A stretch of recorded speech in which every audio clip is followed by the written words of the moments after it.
Panginoon, salamat sa lakas na ibinibigay ninyo sa akin. Salamat sa pagpapala. Salamat sa lagi kang nakahanda na ako'y tulungan palagi. Alam kong lagi kang nakasuporta sa akin. Kahit ang nasa harapan ko ngayon, ang mga nangyayari ngayon, ang mga problemang nasa buhay ko ngayon ay hindi ko maintindihan. Kahit na ang tingin ko sa sitwasyon ko, ngayon ay napakagulo.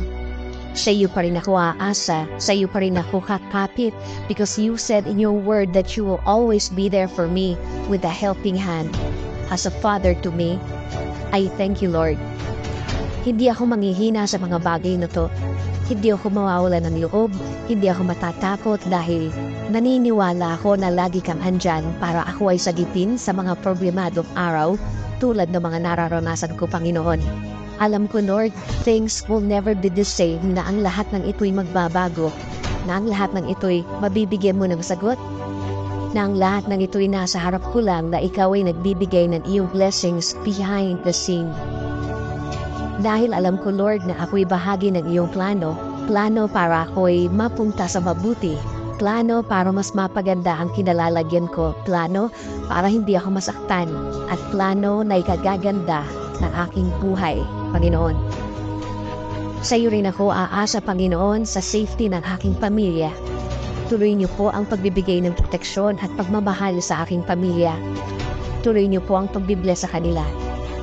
At ang aming bayan, Panginoon, huwag niyo rin pong pabayaan ang aming bansa. Kayo na pong maghalaga sa amin at sa lahat ng aming kababayan. Patuloy kaming kakapit sa inyong pangako, Panginoon, na i-bless niyo po kami at ang aming bayan. Maniniwala kami na ang lahat ng inyong pangako ay mangyayari sa aming mga buhay. Itinataas po namin ang lahat sa inyo. Ang aming mga pangamba ay ibinibigay namin lahat sa inyo.